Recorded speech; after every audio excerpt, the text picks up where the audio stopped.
말씀 가지고 보혜사 성령님이라는 제목으로 우리 말씀할 때 주님께서 우리 모두에게 각자에게 좀 필요한 말씀으로 보내줄 줄 믿습니다.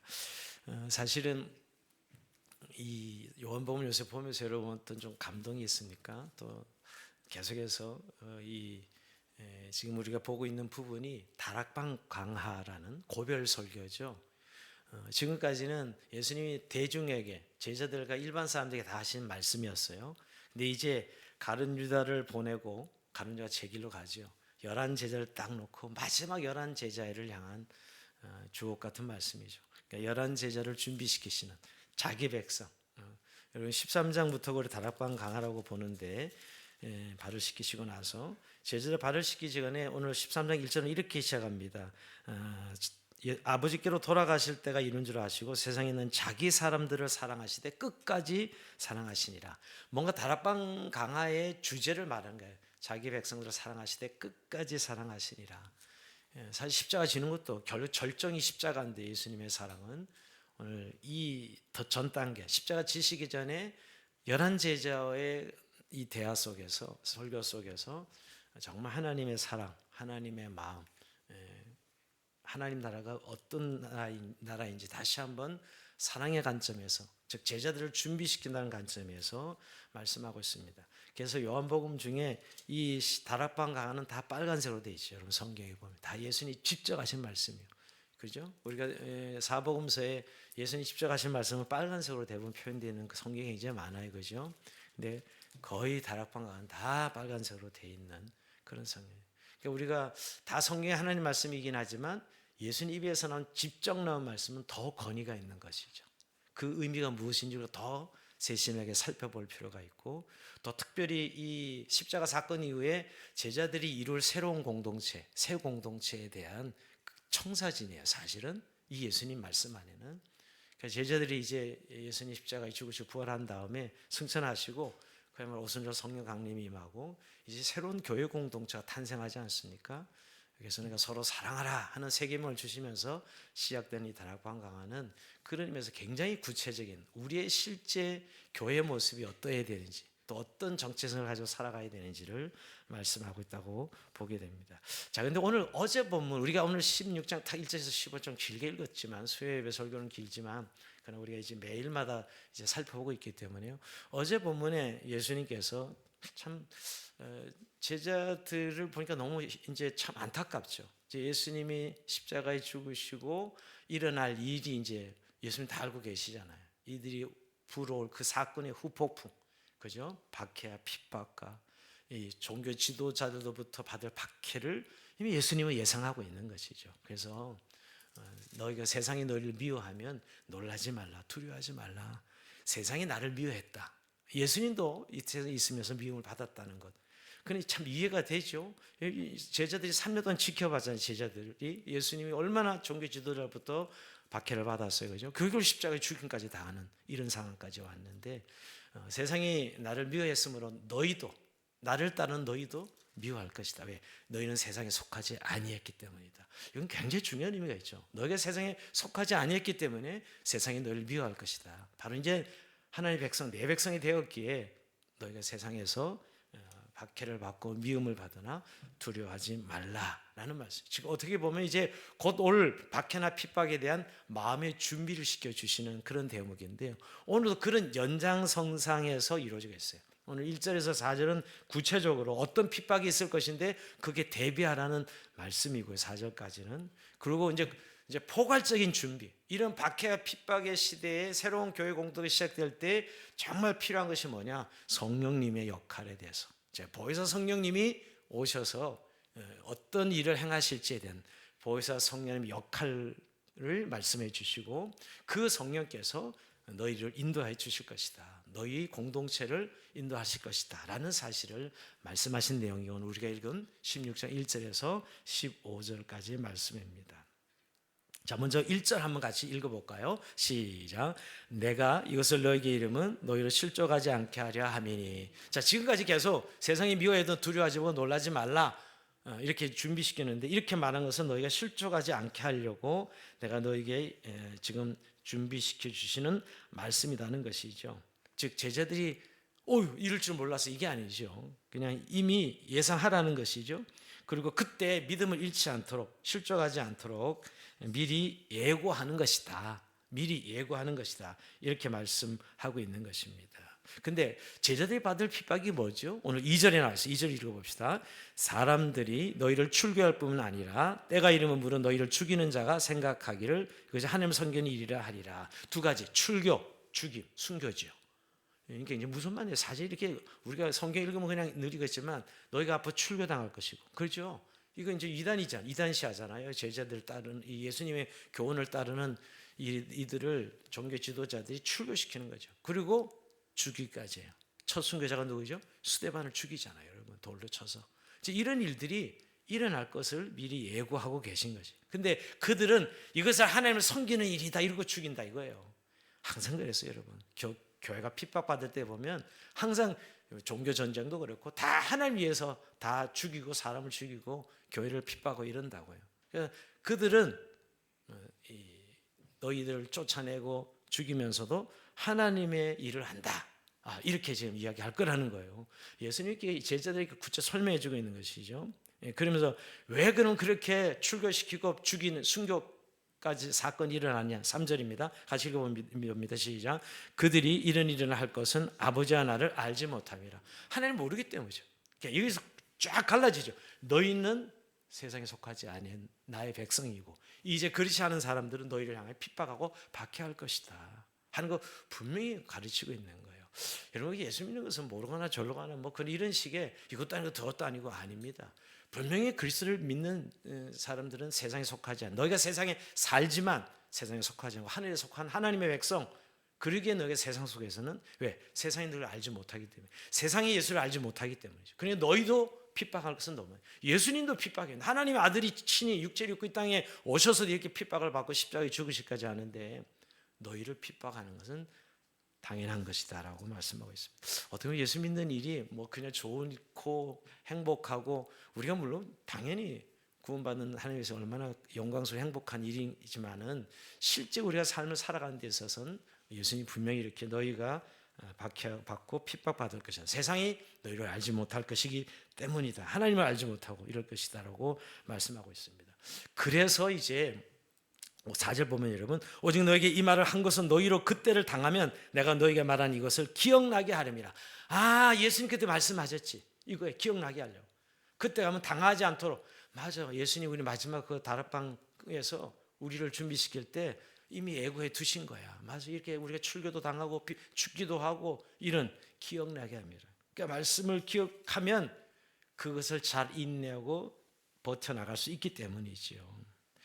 그러니까 여러분 미리 예언을 해둠으로 막상 나중에 그일이 이루어졌을 때 이게 우연이 아니었구나. 하나님이 작정하신 것임을 알게 된 유익이죠. 여러분 대단한 의미가 있어요. 여러분 이렇게 마음이 뭔가 우리가 준비된 것은 딱 오면 맞을 어떤 것인데 생각 안 하다 툭 오면 그냥 당하고 말죠. 이게 준비한다는 게 굉장히 중요해요. 특히 저 같은 성경 더 그렇습니다. 준비 안 하는데 뭐가 툭 터지면 감당이 안 돼요. 내성적인 성격이 가는 사람은 대부분 그렇죠. 근데 일반적으로 우리가 예고되지 않은 사건을 당할 때는 그 강도에 있어서 뭐 감당할 힘이 없습니다. 만약에 어떤 자동차 사고도 보니까 여러분 저기서 뭐가 온다 그러면 꽉 힘주면 그때 확 부딪히면 덜 사실은 다치더라고. 근데 그냥 가만히 있다 툭 약간만 쳐도 그냥 뼈 다 부러져요. 그러니까 뭔가 예상하고 예고하고 받는 것과 그렇지 않고 당하는 건 너무 차이는 거예요. 오늘 예수님 이 말씀 4절에 이 말씀이에요. 내가 너희를 그때 출교도 하고 뭐 스데반도 죽고 이런 사건이 이제 여러분 얼마나 벌어요. 막 감금되고 지금 이제 사도행전을 보면 여러분 이미 예수님이 예고하고 있는 거죠. 그러니 그때를 예수 내가 생각나게 하려고 이 말씀을 하셨다고 말씀하고 있는 것이죠. 즉 제자들의 믿음을 준비시키고 있는 거예요. 참 제자들을 알뜰하게 이렇게 준비시키시고 사랑하시는 예수님이시요. 그런데 제자들은 이 말을 지금은 잘 못 알아들어요. 여전히 근심해. 뭔가 이제 큰 사건이 일어나는데 예수님 여러 번 말씀하셨죠. 십자가 고난받고 내가 죽임을 당하리라. 제자들 그 무슨 말인지 전혀 아직도 못 알아듣고 있는 것이죠. 그래서 주님 어디로 갑니까? 요한복음 14장에 도마가 주님 어디로 가시나이까? 도대체 가신다 그랬는데요. 도대체 저기 갈릴리 가신다는 거예요? 뭐 저기 베다니 가신다는 거예요? 뭐 이렇게 물어보잖아요. 그럴 때 내가 곧 길이요 진리요 생명이니 나로 말미암아 제가 아버지께 올 자가 없느니라. 동문서답 아시죠? 오히려 그 도마의 물음에 예수님이 진리를 선포하신다고요. 나는 길이다. 그러니 걱정하지 말라는 것이죠. 내가 길인데 또 목적지고 걱정하지 말라는데, 오늘도 사실은 제자들이 이 말씀 들었지만은 야리야리한 거죠. 사실은 지금으로서는 그래요. 그때 일이 터졌을 때야 그 말이었겠지만, 그래서 예수님이 지금 5절에 보면 지금 내가 나를 보내신 이에게로 가는데 너희 중에 나더러 어디로 가는지 묻는 자가 없고 도리어 내가 이 말함으로 너희 마음에 근심이 가득하였도다. 그러니까 예수님이 이거 어디 간다는 때 너무 근심과 걱정이 되는 것이죠. 사실 만약에 이 예수님 말씀을 좀 제자들이 알아들었다면 근심하진 않았을 거예요. 선생 어디 가신다고 하는데 저 어디로 가는지 뭘 하는지 뭐 모르니까 여러분. 그러니까 우리가 뭘 알면은 그 마음에 그것을 저항할 수 있는 힘이 생기는데, 모르면 계속 걱정과 근심이 생기는 것입니다. 오늘 제자들은 근심하고 있어요. 이런 거죠. 정말 세상이 우리를 미워한다는 의미를 제자들이 알 수 있었을까요? 몰랐습니다. 여러분, 같은 우리 유대인과 하나님 백성이라 생각했던 이들이 예수님을 따르긴 했지만 굳이 이 하나님 나라 백성이라 예수님의 선방 하나님 나라 백성이 되고 너희는 세상에 속하지 않은 자다, 이런 의미의 어떤 하나님 나라의 공동체를 이들이 뚜렷하게 저 믿음을 알고 있지 않거든요. 그러니까 예수님 선생이 어디 간다는 소리에 근심하고 걱정하는 것이죠. 그러나 여러분, 정말 예수님 하신 말씀도 다 알았다면, 우리가 정말 세상에 속하지 않았기 때문에 이제 이런 어려움과 박해가 올 것이라고 이해했더라면 슬퍼하지 않았을 것입니다. 물론 오늘 베드로에게도 네가 닭 굴기 전 나를 3번 부인하리라 뭐 여러 가지 이 불안한 정황은 있었어요. 그러니까 도대체 우리 주님께 무슨 일이 일어나고 있는지, 그것이 또 어떤 영적 의미가 있는지 알지 못하는 것이죠. 여러분, 우리 신앙생활에 대부분 걱정과 근심은 이런 영적 무지에서 오는 거예요. 예를 들면 여러분, 내가 정말 예수 믿는 의미가 뭔지, 내 구원이 무엇이고 천국 간다는 게 어떤 의미가 있고 내가 매일매일 살아가는 소명이 무엇이고 이것을 진리를 확실히 깨닫지 않으면 늘 사실 근심입니다. 왜냐하면 예수 믿는다는 것이 늘 이렇게 무슨 교회 왔다 갔다 해야 되고 뭐 애를 봉사하고 뭐 이런 눈에 보이는 것밖에 생각이 안 되니 늘 뭐 거기 생활에 염려 이런 거 비껴서 이거 시간도 안 되는데 뭐 돈도 없는데 뭐 이런 생각밖에 안 나는 거예요. 왜? 영적으로 깨우치지 못했기 때문에. 그래서 여러분, 꼭 우리가 성도가 된다는 것은 영적 성장이 있어야 돼요. 그리고 그 진리에 대해서 확고하게 우리가 확신을 가지고 살아야 돼요. 나의 목적지, 오늘 내 삶의 의미가 무엇이고 오늘도 성령과 함께 동행하는 의미가 무엇이고 이런 것을 지금 제자들이 깨닫지 못할 때거든요. 그러니 예수님 가신다니 근심만 꽉 있는 거예요. 여러분, 그래서 뭔가 교회가 어떤 하나님 일을 한다 그러면 근심만 생기는 분들 많아요. 또 뭐를 하려나 저 목사가 이러면서 걱정하고 근심하고 안 했으면 뭐든지 안 했으면이에요. 이런 생각을 한다고요. 모르기 때문에. 여러분, 교회가 왜 존재해요? 하나님이 교회라고 우리가 맨날 말하면서 하나님이 이 공동체로 영혼을 구원하고 하나님 나라를 확장하는 일을 하나님 계속 해나가시는 것이 교회인데 말이에요. 우리가 그걸 의미를 모르면 늘 염려, 걱정으로 시간을 보내는 것이죠. 오늘 제자들이 그런 것입니다. 여러분, 사실 예수님이 지금 어떤 일을 하실 거예요? 십자가에 죽으셔서 모든 사단의 괴계를 물리치시고 여러분 부활하시고 다시 살아 승천하셔서 하나님보다 우편에 앉으시는 영광스러운 구속사역이 지금 진행되는 건데 전혀 모르고 있거든요. 전혀 제자들은 대비되고 있지 않아요. 그렇게 3년 동안 신학 훈련을 시켰지만 아직 제자들은 그 단계까지 못 가요. 그래서 오늘 오직 진리의 성령이 너에게 오시면, 성령님이 오시면 이제 그때 네가 다 깨닫고 생각나게 하고 알게 할 것이다. 이제 위로하고 격려하는 내용이 담겨 있는 거죠. 그래서 오늘 이제 보혜사 성령님이 등장하는 거예요. 너희들 염려하지 말고 근심하지 말고 보혜사 성령 오시면 다 너희를 인도해 주실 것이다. 너희를 깨우쳐서 알게 해 주실 것이다. 그렇습니다. 여러분, 사도행전에 딱 가서 보혜사 성령이 임하고 나서 제자들 모습 보십시오. 사도행전의 그 찔찔이들 하나도 없어요. 저는 늘 이렇게 사복음서 제자들과 사도행전 제자는 다른 사람들이에요. 똑같은 사람들이에요. 똑같은 사람들인데 여기 오늘 사복음서에는 찔찔이들이 없고 사도행전에 성령이 임하고 그들이 예수님의 제자들은 목숨 걸고 진리를 해서 전사들이었어요. 이렇게 차이가 있다는 거죠. 그 진리를 알고 모르고 정말 성령님과 함께 동행하는 삶을 살고 안 살고가 어떤 차이인지를 성경은 분명하게 말씀하고 있는 거예요. 그래서 오늘 7절 같이 읽어봅시다. 시작.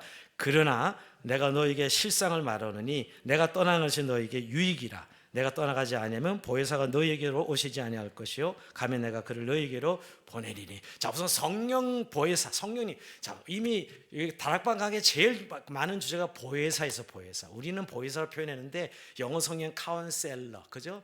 뭐 변호사, 상담자, 뭐 여러 가지로 번역돼요. 보혜사는 우린 옆에서 도와주는 사람, 파라클레토스 이런데 파라는 옆에서 클레토스 도와주는 사람. 그 영어로 보면 헬퍼예요, 사실은. 보혜사. 성령님의 별칭이 이렇게 많다고요. 상담자, 변호사, 뭐 우리가 헬퍼, 뭐 여러 얘기하지만 다시 한번 예수님이 너에게 이제 너희가 떠나가지 유익하다. 간다니까 불안한데 오히려 야 가야 돼 내가. 이렇게 가야지 너에게 성령이 오고 성령이 오셔야 너에게 온전한 구원의 역사가 이루어진다는 사실을 말씀하고 있는 것이죠. 내가 떠나가 유익하다. 더 어려운 말씀하는 거죠. 이때까지 선생님이 있었을 때는 고민이 없었어요. 어쨌든 선생님이 다 해결해 주잖아. 그러잖아. 육체적인 선생님 계셨을 때는 선생님이 다 해결해 줘요. 사단이 틈타지 못해. 사단의 역사에도 선생님이 계속 지켜주셨고, 사실은 그들의 마음속에 항상 그런 잔치자리, 예수님 계실 때는 먹는 거 걱정 없었고 오병이 기적이 일으켰고 선생님이 계셨을 때는 근심이 없었어요. 그래서 오늘도 처음부터 이 말을 하지 않은 것은 내가 너희 함께 있었습니다. 4절에 그 말씀도 지금은 내가 너희 함께 있었으니까 말할 필요가 없었어. 근데 내가 가니까 이제 너희를 말을 해야지. 내가 앞으로 어떤 일을 이제 해줘야지. 있을 땐 문제가 없었는데 이때까지는 하나님의 보호와 우산이 있었어요. 근데 이제 그 하나님의 보호와 우산이 거치게 된다는 거예요. 그 보호막이 없어진다는 거죠. 그죠? 이게 부모가 자녀를 이렇게 떨어지면 이제 부모의 보호막이 없어지잖아요. 그런데 보호막이 없어지는 동시에 조금 보면 다른 보혜사. 그래서 여러분 예수님이 첫 번째 보혜사고 이 성령님의 보혜사가 두 번째 보혜사예요. 그래서 다른 보혜사가 오시리니 성경 아예 다른 보혜사 표현하죠. 왜? 예수님이 보혜사이기 때문에. 그러니까 예수님이 제자들 함께 했을 때는 육체에 계신 보혜사였고 이제 예수님이 떠나가면 영이신 보혜사 성령님이 오신다고 말씀하고 있는 거예요. 그래서 장차 어떻게 되는지 대해서 이제 근심할 필요가 없다는 거예요. 예수님께서 이 보혜사를 보내면 그는 그리스도의 영이라 예수님이 하신 말씀을 다 생각나게 하고 예수님의 그 모든 행위들이 다 해석할 수 있도록 그 보혜사 성이 너희를 도와줄 것이기 때문에 그래서 너에게 유익이다 이렇게 말씀해요. 내 떠나가는 것이 좀 사실 역사적인 예수님 떠나는 게 유익이다고 말씀하고 있는 의미를요. 그래서 이 성령님의 이제 역할을 근데 이제 이야기하세요. 자, 내가 너희 떠나 이제 12절에 가서 다시 이제 진리의 성령 오시면 강조하고 오늘 이 8절, 9절, 10절 제일 어려운 구절이에요. 이 8, 9, 성령님의 역할을 이렇게 말씀하셔요. 자, 8절 봅니다. 그가 와서 죄에 대하여 의에 대하여 심판의 세상을 책망하시리라. 자, 이 표현이 신학적으로 굉장히 해석도 어렵고 좀 그냥 읽어가는 성령님이 책망하신대. 책망이라는 단어가 나와요. 자, 이제 여러분 우리가 예수님 부활을 승천하시면 이제 성령 시대가 되죠. 물론 성삼위 하나님이 태초부터 우리 말세까지 영원토록 계신 분이에요. 그러나 구약엔 성부 하나님이 주로 역사하셨던 그러나 부분적으로 성령님도 계셨고 구약에 성자 예수님도 나타나시기도 하셨죠. 그러나 육체로 오시는 건 2000년 전에 유대 땅에 오신 분이요. 그죠? 성자 예수님이 육체로 오신 분이에요. 그리고 예수님은 이제 부활하고 승천하셨어. 그리고 이제 오순절 성령 강림에서 각자 믿는 자들에게 성령이 임하시죠. 그래서 지금 우리가 살아가는 성령 시대예요. 성령 시대 그야말로 가장 두드러진 특징이 예수 믿는 사람을 영이 하나님의 영이 같이 있는 사람, 즉 성령님과 함께 연합된 사람, 성령님과 동행하는 사람이죠. 자, 그리스도와 연합됐단 말은 이 성령님은 그리스도의 영이거든요. 그리스도의 영이 우리 안에 인쳐셔서 있는 분들이에요. 근데 그 성령에 대해서 좀 더 구체적으로 어떤 역할을 하는지에 대해서 말씀하는데 세 가지를 이야기해요. 우선 책망한다는 말인데 사실 책망이란 말은 우리가 굉장히 부담스러운 단어예요. 그죠? 책망 좋아하시는 분 아무도 없어요. 근데 오늘 성령님이 책망하시러 오신다는 거예요. 여러분 아이들을 책망할 때 조심해야 돼요. 그죠? 잘못 책망을 많이 하면 아이들이 부정적인 자아가 생기기 때문에. 근데 여러분 성경의 기능 중에 책망이 있어요. 그죠? 교훈과 책망과 바르게 함과 의로 교육에 유익하니 책망이 있어요. 이거 없이는 여러분 우리가 예수 믿을 수 없거든요. 그런 의미인데 그래서 또 이 성경의 책망을 긍정적으로 많이 이야기하고 있어요. 지혜로운 자만이 책망을 받을 수 있다. 책망을 거부한 자는 교만하고 거만한 자고 넘어지는 자다. 잠언서에 수없이 나옵니다, 여러분. 오늘 근데 이 책망이란 말은 의미를 찾아보면 드러내거나 부끄럽게 하는 거, 죄악의 잘못된 것을 드러내거나 부끄럽게 하는 거. 이거 좋은 의미는 아니죠. 기분 좋은 의미는 아닙니다. 그러나 여러분, 오늘 결국 이렇게 성령님께서 이 땅에 오셔서 죄에 대하여, 의에 대하여, 심판에 대하여 세상을 책망하신다라고 말씀하고 있는데, 사실 이렇게 기본적으로 이런 것이죠. 이 땅에 우리가 죄인이기 때문에 죄인이 성령님의 책망을 통해서 회개의 기회를 얻어서 구원 얻는 그런 의미가 기본적인 의미예요. 성령님이 우리에 대해서 책망하신다는 의미가 우리가 죄인됨을 깨우쳐. 죄인됨을 우리가 사실 성령님이 아니면 알 수가 없거든요. 깨우칠 수가 없어요. 그런 의미로. 또 하나는 책망의 단어는 심판과 정죄라는 관점에서 해석해 볼 수 있어요. 즉 여러분, 회개케 하는 기회를 주기 위해서뿐만 아니라 심판 아래 있는 세상으로 하여금 한마디로 변명할 수 없도록, 철저히 그 죄가 탁 드러나도록 그렇게 책망하신 분이 사실은 성령님이라는 것이죠. 심판과 관계에서, 그러니까 구원과 심판이 결국 한 쌍인데 그 일을 한 데 있어서 성령님은 결정적인 역할을 하시는 분으로 오신다는 거예요. 물론 우리가 사실은 저와 여러분 이제 성령으로 다 예수를 믿었어요. 그 성령 예수를 믿었다는 말은 우리가 죄인인 것을 성령께서 깨우쳐 주시고 우리를 회개하게 하셨다는 것.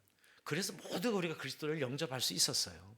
우리가 이미 개인적으로 다 체험한 일이에요. 근데 오늘 이게 기본적으로 이 믿는 우리들은 당연히 우리가 성령 인쳐서 우리가 계속 성령의 도움으로 우리가 깨우침을 받고 진리를 깨닫고 알아가는, 끊임없이 우리가 예수 믿고 죄를 지어도 늘 죄를 깨우쳐서 회개케 하시는 분이 성령님이에요. 우리가 구원받을 수 있는 것은 성령님의 늘 깨우침 때문에 회개하고, 그래서 하나님의 온전하게 가는, 우리가 기본적으로 성령님의 역할을 우리에게는 당연히 익숙한 이야기예요. 근데 기본적으로 세상에서 성령님이 이 죄에 대해서, 의에 대해서 심판에 책망함으로 세상을 구원하거나 심판에 두신다는 의미예요. 그런 의미로 말씀하고 있는 것이죠. 자, 오늘 세 가지에 대해서 책망하신다고 하셨는데, 죄에 대한 책망은 여기 죄가 복수로 나오지 않고 단수로 쓰여 있는데, 어떤 죄의 범죄들을 이렇게 날가하신 것이 아니라 모든 죄의 뿌리는 불신이잖아요. 그러니까 죄에 대하여 함은 너희가 나를 믿지 아니하여. 자, 그 9절 한번 읽어볼까요? 시작. 죄에 대하여 함은 그들이 나를 믿지 아니함이요. 자, 이게 뭐냐면 이런 겁니다. 우리가 죄를 깨우치지 않으면 내가 죄인인 줄 몰라요. 내가 뭐 그렇게 잘못한 게 뭐 있다고. 지금도 복음 전하면 제일 힘들어하는 게 이 부분이에요. 죄인이라 그러면 내가 뭔 죄를 져서 내가 교도소도 안 갔는데, 그리고 나 같은 사람이 법없어도 사는 사람한테 그런 소리 하지 마라. 이런 이야기 많이 듣잖아요, 여러분. 예, 저도 법 없이 산다 그랬는데, 예, 근데 거짓말이에요. 예, 저 거짓말입니다. 절대 법 없으면 막 해칠 거 많아요. 예, 법에 어긋나면 자기가 어려움을 당하니까 안 하고 있는 것 뿐이지 그런 인간 한 사람도 없습니다. 여러분 자꾸 자기를 착각하지 않았으면 좋겠어요. 그러니까 오늘 이게 뭐냐면 세상 속에서 이 성령께서 죄를 깨우치가, 내가 죄인이구나, 나는 어쩔 수 없는 죄인이구나를 깨우치게 한다는 의미에서 죄에 대하여 함은 그들이 나를 믿지 아니하며, 그죠? 이 불신을 깨우쳐서 믿게 하는 그런 역할이 성령님이 하신다는 것입니다. 여러분, 한 가지, 우리가 죄에 대한 용서 없이 구원받았다는 생각을 한 분은 구원받은 게 아닙니다. 내가 죄인이라는 사실을 인지하지 않은데 하나님 사랑하십니다. 사랑하면 이야기하고, 그래, 사랑이 하나님 좋지, 이래서 예수 믿는 사람은 그건 예수 정확히 믿는 게 아니에요. 정말 자신의 죄가 실감나게 인정이 돼야만 구원이 요청돼요. 여러분, 내가 죄가 없는데 뭘로 구원을 받아야 돼요? 구원받을 이유가 없어요, 사실은. 여러분, 죄인이 아닌데 뭘 구원을 왜 받아?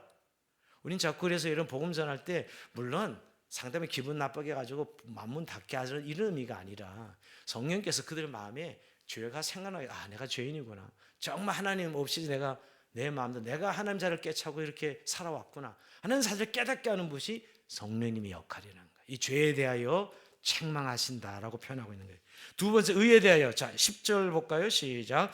의에 대하여 하면 내가 아버지께로 가니 너희가 다시 나를 보지 못하며. 이건 더 좀 어려워. 근데 기본적으로 의에 대하는 건 뭐냐면, 성령의 의에 대해서 어떻게 책망하시냐 하면, 여기 의는 하나님의 의지요. 오직 하나님의 의만 진짜 의예요. 인간의 의는 누더기만도 못합니다. 근데 사실은 인간 관점에서 보면 인간의 의도 대단해요. 여러분, 우리도 누구를 사랑한다든지 뭐 도덕적인 이렇게 어떤 정절을 지키는 이런 사람들 보잖아요, 여러분. 아무런 도움도 핍박받으면서도. 그러고 보면 인간의 의도 참 대단한 것 같은데 하나님 보시기엔 누더기만도 못해. 이게 기준이에요. 그러니까 예수님의 그리스도의 의만이 진정 하나님의 의거든요. 왜 근데 의에 대하여 하면 내가 아버지께로 가니 너에게 다시 나를 못하게 했냐면 예수님이 의인데 예수님이 하나님의 의잖아요. 근데 그분이 떠나가셔. 안 보이셔 이제. 그 이야기 하신 거예요. 그래서 의에 대해 책망하신다는 거예요. 예수님이 가진 그리스도 의의 기준을 가지고 하나님의 세상을 책망하신다는 것이죠. 즉 인간에게는 하나님의 의가 없다라고 책망하신다는 거예요. 그래서 그 의를 우리가 얻어야죠. 누구로부터? 그리스도로부터 말이에요.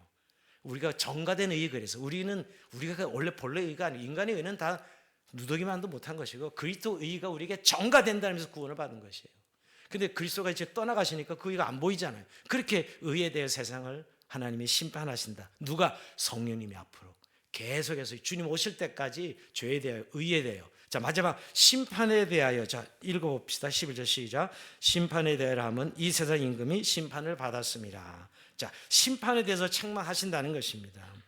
사실 여러분, 우리가 이 인간 마음속에 성령께서 심판에 대해서 말씀해 주신다는 거예요. 근데 요즘 심판 이야기 제일 싫어하고요. 제일 안 쓰는 용어죠, 여러분. 기독교에서 제일 듣기 싫어하는 용어가 심판입니다. 죽으면 끝이지 무슨 심판이에요. 심판의 개념을 막 지워버리려고 해요. 근데 저는 늘 이런 생각, 우리의 모든 인간의 삶에 다 평가가 있는데 여러분, 학교를 다녀도 그러고 뭐 무슨 일을 해도 그러고 우리 세상 속에서 늘 평가하면서 왜 인간의 마지막 우리 자유로 이 세상에 태어나지 않았다면 누군가의 힘으로 태어났다면 그가 우리를 평가하는 건 너무나 자연스러운 일인데 말이에요. 자연법으로 생각해도. 근데 오늘 그렇게 성령이 우리 마음에 심판에 대해서 책망하신다는 거예요. 즉 우리에게 심판이 있다는 사실을 알려주신다는 것이죠. 근데 애써 우리가 외면하고 있는 것이에요. 여러분, 히브리서 9장 27절에 보면 한 번 죽는 사람에게 정하신 것이요 그 후에는 심판이 있으리니. 여러분, 예수 믿는 사람은 구원이 있으리니죠. 근데 그리스도가 없는 사람들에게는 오늘 심판이 있다고 분명히 말씀하고 있는 것이에요. 결국 여러분, 오늘 가슴 속에 인간의 하나님의 심판이 각인되도록 책망하시는 분이 바로 성령님이시라는 것이죠. 그래서 이 세상 임금이 심판을 받았음이라. 이 세상 임금 누구예요? 사단 마귀를 가리킵니다. 이제 예수님 십자가 지시면 사단은 머리를 깨부셔. 성령께서 오늘 십자가에서 정사 건설을 무력화시키시죠. 죄의 형벌을 받아 죽음을 이기신 마귀의 세력을 멸하십니다. 그러니까 세상 임금을 쫓았다. 세상 임금이 심판을 받았다는 건 사단이 심판을 받는 거예요. 예수의 십자가를 통해서 말이에요.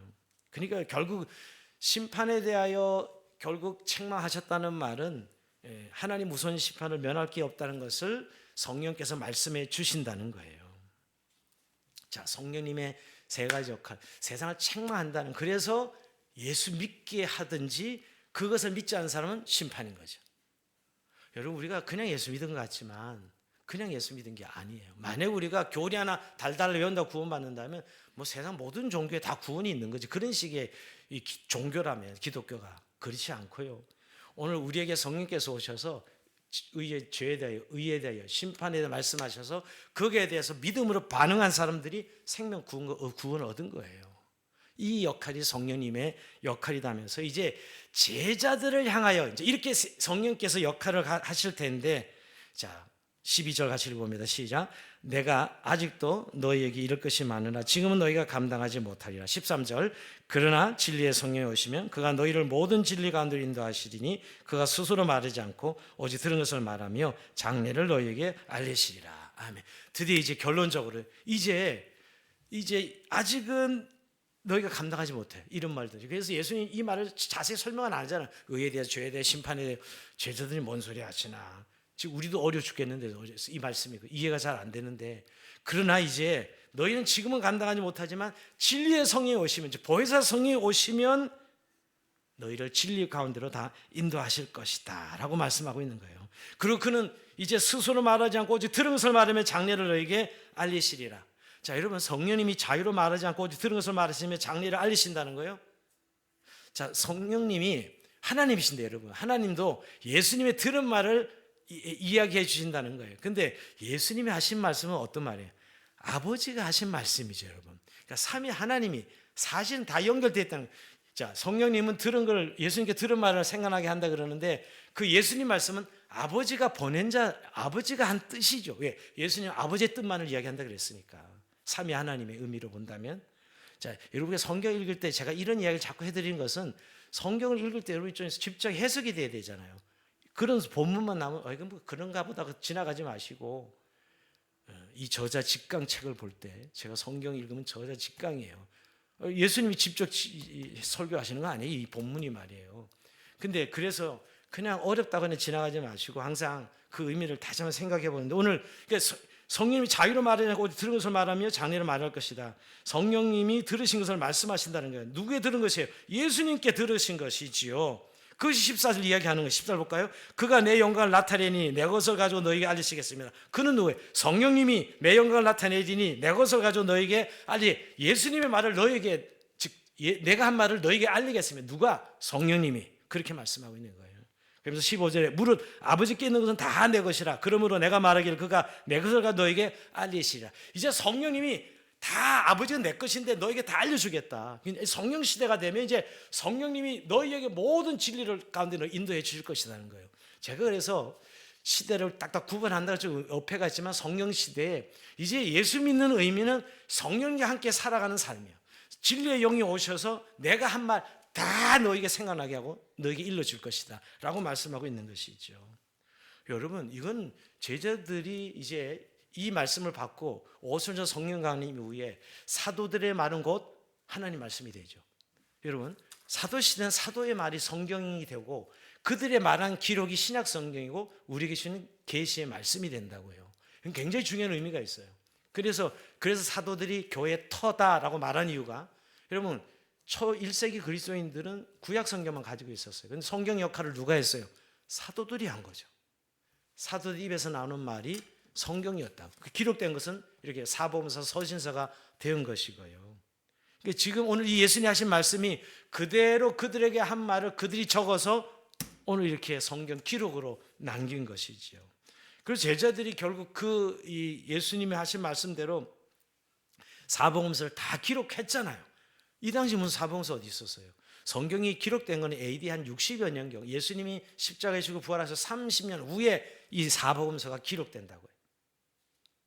그러니까 그 중간에 이 모든 사도들의 이 증언은 결국 성령님의 역사고, 또 사도들 많고 성경의 말씀과 동일한 권위를 가지셨던 것이지요. 그러니까 여러분, 오늘 여기서 이제 그냥 너희가 염려하지 말고, 지금 제자들은 아직도 깨닫지 못하기 때문에 근심과 걱정인데 예수님 가신다 근데 어딜 간다는 거며, 그러면서 이제 안심시킨 다음에, 그리고 미래에 어떤 일이 날 것을 예비시킨 다음에 보혜사 성령이 오시면 이런 역할을 할 것이고, 너에게 오늘 진리로 인도해서 이 모든 것들을 하나님 구속의 역사를 펼쳐나갈 것이다 라고 말씀하고 있는 것이죠. 결국 여러분, 오늘도 아까도 말씀드린, 우리가 뭘 알면 그 안음으로 인해서 우리의 두려움이 없습니다. 그러나 모르는 사람은 항상 불안과 두려움이 있어요. 그렇죠? 항상 불안과 두려움이 있는 것이죠. 오늘 이들에게 성령을 보내주셔서 성령이 너희 걸음을 인도해 주실 것이고 하나님의 진리를 너에게 가르쳐 주실 것이다 라는 거예요. 근데 우리가 대부분 여러분 알면 별거 아닌데 모를 때는 얼마나 그게 우리를 힘들게 하는지 몰라. 그런 경우 많잖아요. 여러분. 알면 아무것도 아닌데 몰라가지고 항상 그냥 막연한 두려움이죠. 그냥 따져서 해보면 아무것도 아니었는데, 오늘 예수님께서 이제 내가 육체로 있는 시간은 지금 마지막이잖아요. 이제 더 이상 육체로 너 있지 아니하고 내가 떠나가 유익하고 이제 영이신 성령님, 즉 그리스도의 영이죠. 그리스도 하신 말씀을 다 생각나게 하고 그리스도의 말씀을 다 깨닫게 해주시는 분이니까 이제 그분과 너희가 함께 살아갈 것이라고 말씀하고 있는 것이죠. 이런 말씀을 마무리하면서, 여러분 우리가 정말 이런 성령님을 우리가 정말 모시고 살아가고 있습니까?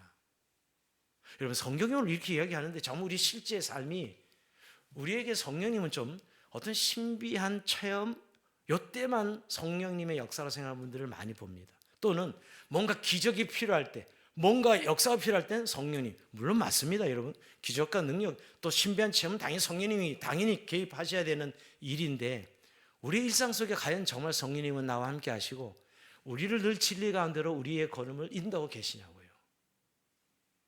오늘 제자들에게 이 말씀을 하시면 이제 오순절 성령이 임하고 성령 시대 너희가 성령과 함께 살아가는 삶을 준비시키고 계시는 말씀이었거든요. 근데 너무 성령님에 대해서 무지해요. 우리는 사실은. 그러니까 우선 성령이 인격적이시고 성령님은 우리에게 주님께서 행하신 모든 구속의 역사를 우리가 차츰 정확하게 깨달아 알 수 있도록, 그래서 희미하게 믿도록 하지 않으시는 분이에요. 믿음에 대해서 우리는 너무 많은 사람들이 아직도 뭐 신적 존재를 증명하는 것도 굉장히 어렵고요. 뭐 이렇게 세상이 말하는 어떤 그런 이 신앙에 대해서 이야기를 들으면서 아주 나는 자신이 없어요. 그런데 사실 그 말은 아직 나에게는 성령님이 계시지 않습니다라는 그런 이야기로 들려요. 저는 정말 우리가 모르는 건 너무 많죠, 아직도. 그러나 이러면 성령께서 우리 안에 인쳐져 예수 그리스도를 믿는 도리를 우리를 깨우쳐 주시고 나를 자기 자녀 삼으신 인치셔서 우리가 성령님의 인도와 보호 속으로 살아가게 하는 하나님 백성이다 하는 사실을 분명히 말씀하시고 있는 거거든요. 우리 너무, 물론 신앙이 어린이 단계가 있고 청년 단계가 있고 장년 단계가 있습니다. 인격적인 성숙의 단계는, 그러나 삶의 측면에 있어서는 진리의 영이 우리를 하나님 백성으로 인쳐주셨고 우리를 천국 가는 순례의 길을 가는 천국 백성으로 우리의 내배 계신 우리의 가이드가 되시고 인도자가 되어주시는 성령님이신데, 그 성령님을 우리가 그냥 방치하거나 내버려 두고 있다는, 가끔 보면 저는 그런 생각, 내 머리로 계속 연구하고 내가 노력하고 내가 계속해. 물론 그것이 성령님께서 바치고 있는 내 삶인 것을 저는 압니다. 그러나 여러분 인격적인 영이신데, 주님 이 부분에서 내가 지혜가 필요합니다, 도와주셔야 됩니다, 이 일을 진행하는데, 이렇게 구체적으로 우리가 성령과 함께 기도할 수 있어야 되는 거예요. 저는 그런 체험을 몇 번 한 적은 있어요. 기적적인 체험이 아니라 늘 말씀 묵상이 성령님과 함께 계속 함께하는 일이고요. 어떤 분은 그러다고요. 지난번에 우리 교회 초창기에 집사님, 아주 열심히 집사님인데, 목사님 제가 오늘 이런 일이 있어서 그러다. 차를 막 운전하는데 누가 앞에서 막 난푸 운전해가지고 자기도 모르게 열개지가 막 올라가다가 너무 화가 나더는 거야. 난푸 운전을 하는데. 그래가지고 팽 가로질러 가지고 앞에 탁 세운 다음에 나와. 그래가지고 멱살을 결국 이제 이게 완전히 이제 열을 받은 거죠. 멱살을 딱 잡았는데, 신집사야 너 왜 그러니 하고 갑자기 하나님 음성이, 성령 음성이 들리더라는 거예요.